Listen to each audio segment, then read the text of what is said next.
ایک مرتبہ آپ صلی اللہ علیہ وآلہ وسلم نے فرمایا، درختوں میں سے ایک درخت ایسا ہے کہ اس کے پتے نہیں جھڑتے، اور مسلمان کی بھی یہی مثال ہے، بتلاؤ وہ کون سا درخت ہے؟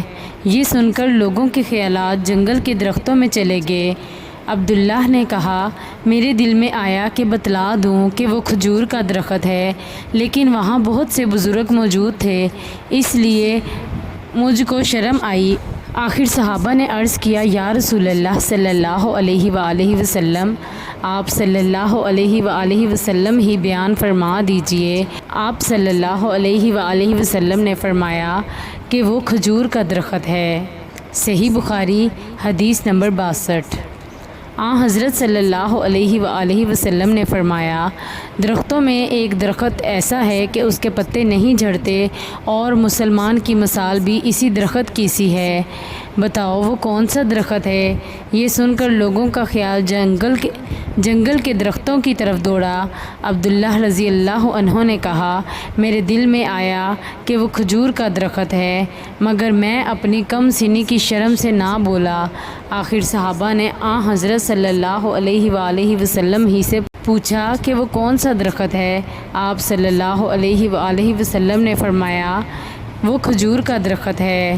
صحیح بخاری حدیث نمبر 61۔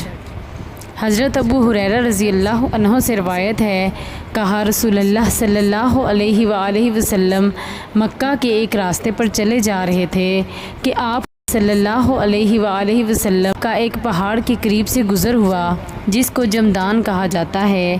آپ صلی اللہ علیہ وآلہ وسلم نے فرمایا، چلتے رہو، یہ جمدان ہے۔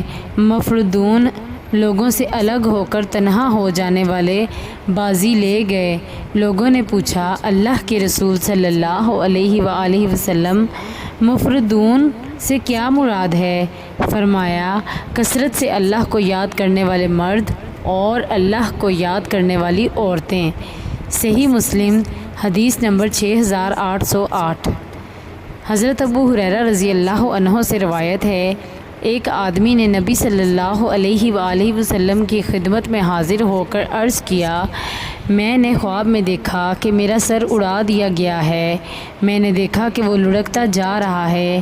رسول اللہ صلی اللہ علیہ وآلہ وسلم نے فرمایا، شیطان بعض اوقات کسی انسان کی طرف متوجہ ہو کر اسے خواب میں خوف زدہ کرتا ہے، پھر وہ شخص صبح لوگوں کو بتانے لگتا ہے، یہ مناسب نہیں۔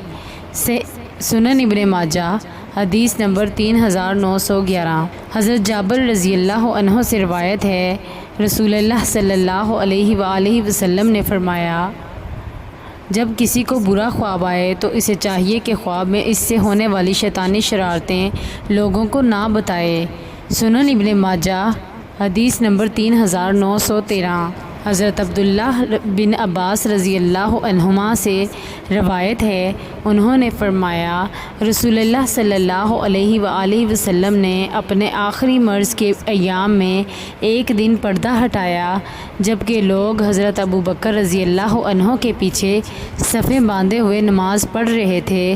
آپ صلی اللہ علیہ وآلہ وسلم نے فرمایا، لوگوں، نبوت کی خوشخبری دینے والی چیزوں میں سے صرف نیک خواب باقی ہیں جسے کوئی مسلمان دیکھتا ہے یا اس کے لیے دیکھا جاتا ہے۔ سنن ابن ماجہ حدیث نمبر 3899۔